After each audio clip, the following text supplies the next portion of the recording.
You think of them while brushing your teeth, in line at the grocery store, right before sleep, again when you wake. Their name slips in not like a guest, but like a ghost with a key to your nervous system. Why? It's not just habit. It's not because you're weak or addicted to pain. Something in you is still mid-sentence. Something sacred is trying to speak beneath the noise of thoughts, under the disguise of obsession. According to Carl Jung, when we become psychologically stuck on someone, we are often entangled with an archetypal force. Not the person themselves, but the myth they carried into our lives. The unspoken promise, the symbolic mirror, the forgotten wound. This is why the thoughts won't let go, because it was never just a person. It was a chapter of your soul trying to right itself. Gregg Braden's research on heart-brain coherence reveals something profound. Our hearts store emotional memory as vibrational data. While your mind is told to move on, your heart is still trying to finish a frequency. These looping thoughts aren't always thinking. They are echoes of an energetic truth, still incomplete. So in this video, we won't tell you to suppress the thoughts. We'll explore what they're really saying. Because sometimes, your mind loops when your soul is trying to finish a sentence.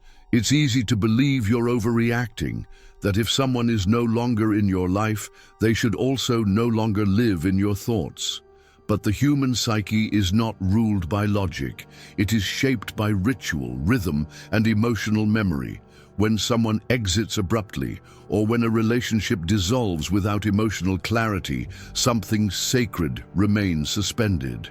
The goodbye was never woven into the body. The heart never got to close the loop.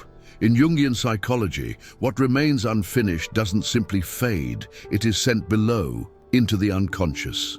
There, it begins to press upward, not through words, but through symptom, obsessive thoughts, silent grief, or the sudden collapse of presence. This isn't fixation. This is the nervous system attempting to restabilize. The mind isn't stuck. It's circling something it couldn't integrate. You may believe you're haunted by the person, but what returns is often the disorientation left in their absence. The interrupted myth, the emotional knot, the spiritual thread still dangling. Gregg Braden's insight into emotional resonance supports this. The heart stores unresolved emotion not as memory, but as frequency. It vibrates with the ache of what wasn't named, what wasn't understood, what was never fully seen. And until that frequency completes its wave, it keeps echoing through thoughts and dreams. When the connection broke, it broke unevenly. And so your inner world is still trying to balance something that fell too fast. The psyche wants completion, not obsession. It wants to return to coherence, not with the person, but with the part of you that got stranded inside that bond. The question is not, why can't I stop thinking of them? But rather, what part of me is still waiting for this to be finished in the right way? Because not all endings close themselves. Some have to be integrated, not erased. And until that happens, the loop is not madness. It's a quiet ceremony, still searching for its altar. There is a quiet violence in the phrase, "let it go," especially when spoken over a bond that still hums beneath the skin. In the realm of soul, release is not an act of will, it is a movement of meaning, and meaning does not respond to pressure. Pop spirituality often insists that detachment is a matter of discipline. Cut the cord, clear the energy, walk away clean. But the psyche doesn't move in straight lines, and the soul doesn't respond to force. When a connection awakens something archetypal, when it strikes a chord beneath the personal and touches the collective, it becomes more than a relationship. It becomes a pattern, a mirror of a deeper theme, a story the unconscious has been waiting to tell. Carl Jung reminds us that archetypes are not ideas we control. They are living forces that move through us, asking to be honored, not rejected. To force forgetting is to split the psyche, and in that split, the loop begins again. Gregg Braden's work with emotional coherence suggests that healing is not the removal of memory, but the reintegration of feeling. When we try to detach before we understand, the emotional imprint deepens. the nervous system continues to seek what the mind has tried to dismiss. So what feels like failure to let go is often a sign that something still matters, that the soul is not finished speaking, not because it wants to hold on to suffering, but because it hasn't yet found the thread that weaves the experience into wholeness. Letting go in its deepest sense is not an act of erasure, it is a process of translation, a sacred listening. Release begins not when we silence the memory, but when we turn toward it and ask, what sacred message were you carrying disguised as loss? Only then does the soul begin to unclench, not by command, but by completion. There are people who enter not to stay, but to stir something sacred from sleep. Not every connection is meant to last, but some arrive at the exact moment your soul begins to remember what it came here to become, and in their presence, you glimpsed it. A version of yourself that was bold, vulnerable, alive in ways you didn't know you had lost. It's tempting to believe you miss them, but the ache often speaks of something more subtle. You miss you, the you that was beginning to awaken through the reflection they unknowingly offered. In Jungian language, we could say they activated a latent archetype, an inner figure just beginning to emerge into consciousness. Maybe they touched your inner lover, or your rebel, or the mystic you kept hidden beneath survival, and suddenly there was color where there had been gray, risk where there had been safety, longing where there had been silence.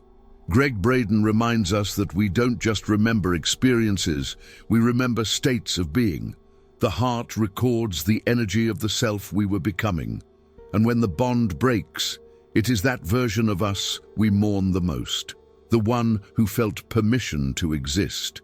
So the looping thoughts don't only circle them, they circle the threshold you were crossing. You weren't just falling for someone, you were rising into someone, and now the grief isn't for the other. It's for the future self you tasted but didn't get to finish becoming. This is the silent sorrow, grieving a self that had only just begun and still waits somewhere in you to be returned to. There is a kind of silence that echoes louder than any sound. It lingers in the body, not because nothing was said, but because what needed to be said never found its voice. And so the mind replays moments, words, what was spoken, what was swallowed. These mental loops can feel maddening, but beneath the repetition is something sacred, an inner rehearsal, not of fantasy, but of expression. Jung understood that the unconscious doesn't forget what the conscious self cannot express. It stores it, protects it, and when the time is right, it brings it back, not as punishment, but as another opportunity to speak the truth that once felt unsafe to say. Each looping thought is a psychic ritual, a reenactment of the moment where the soul could not yet reveal itself. Gregg Braden speaks to this in his work on emotional resonance. Emotion is energy in motion. If it is suppressed, it doesn't vanish. It waits, circling until it can find a path to coherence. This is why a single sentence, never spoken, can echo for years, because somewhere deep inside, you are still standing at that doorway, still hoping someone might hear you, even if it's just the version of you that never got to speak. These thoughts are not dysfunction. They are an unfinished offering, not to the other person, but to your own self-worth. The soul often replays not to relive, but to reveal. And so the invitation is not to push the thoughts away, but to recognize them as the voice of the unsaid, still asking, is it safe to be heard now? Some memories don't live in the past. They live in your chest, in the quiet ache between heartbeats, in the sudden breath that disappears when a familiar song begins. You may believe you've moved on, that the story is over, but your body knows otherwise. According to Bruce Lipton's cellular research, emotional experiences are not stored only in the brain. They imprint directly into the cells of the body. Love, loss, fear, and intimacy become biochemical patterns, a kind of emotional memory without language. So when you find yourself crying without a clear reason, when a scent brings them back like a wave you didn't expect, when a dream feels more real than the waking world. This is not weakness. It is the nervous system whispering what the mind tried to forget. Jung once said that the soul speaks in symbols, but the body has its own language too. It speaks in sensation, tightness, heat, trembling, emptiness. The mind may erase a name, but the heart stores frequency, and the soul listens to vibration more than logic.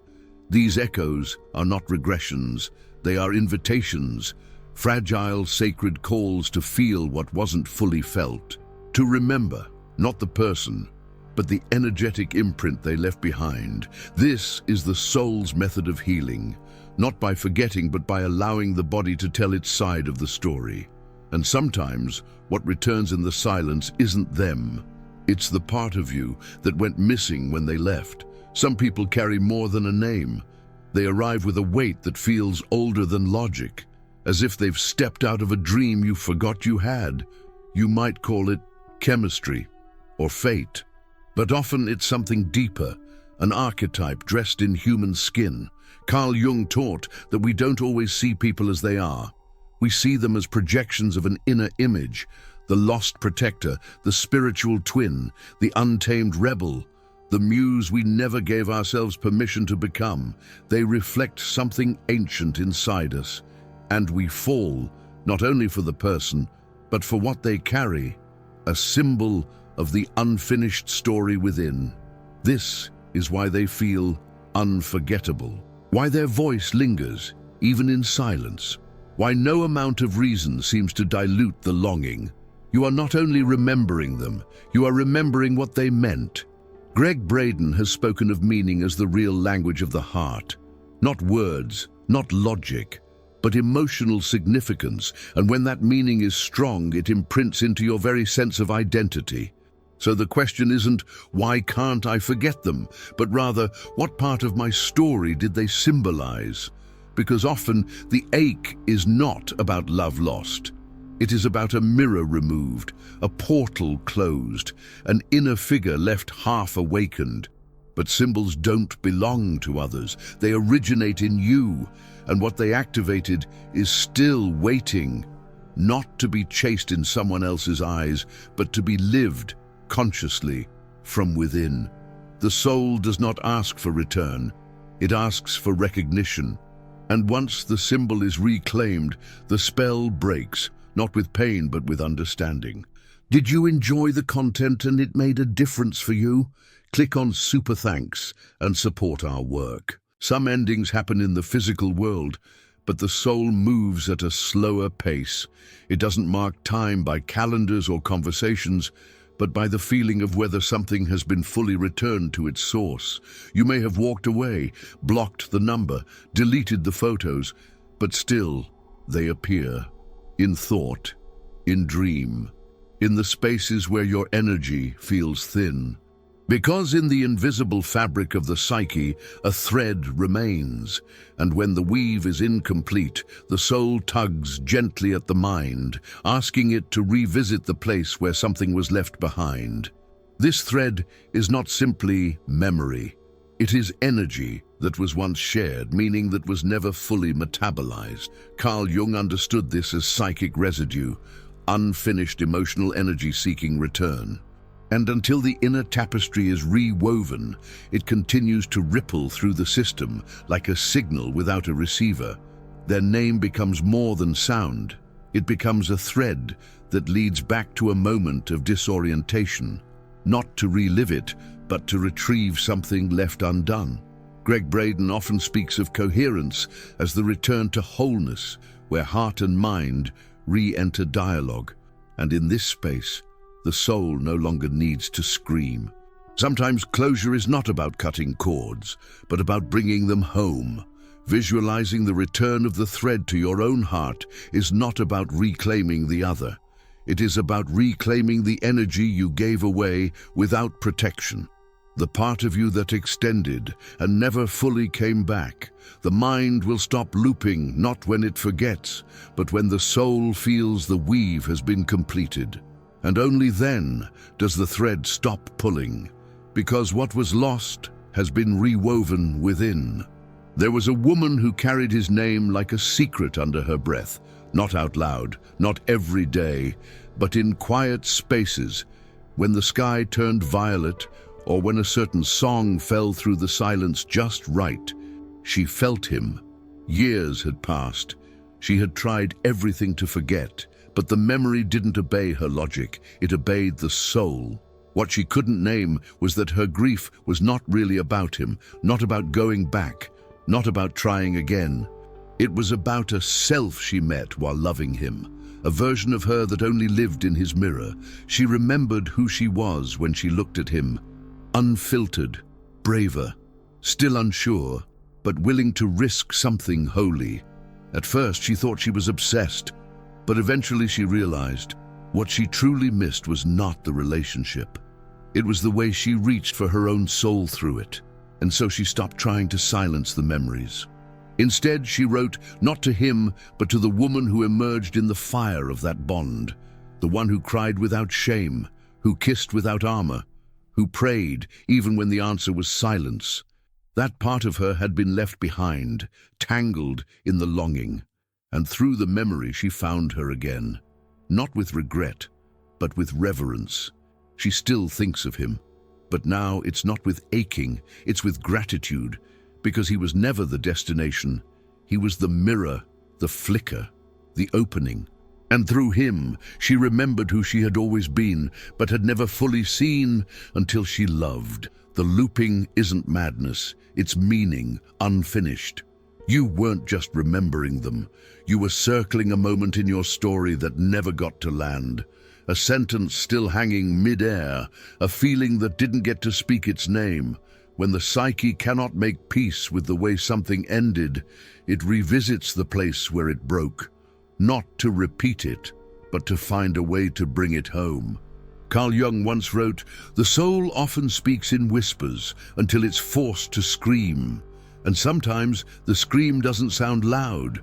It sounds like a recurring thought, a dream that returns, a name that won't leave your bloodstream." Greg Braden reminds us that the heart is not a memory bank. It is a mirror. It reflects what still needs to be acknowledged, not erased. So if someone keeps returning to your thoughts, not as a desire, but as a thread, maybe it's not about them at all.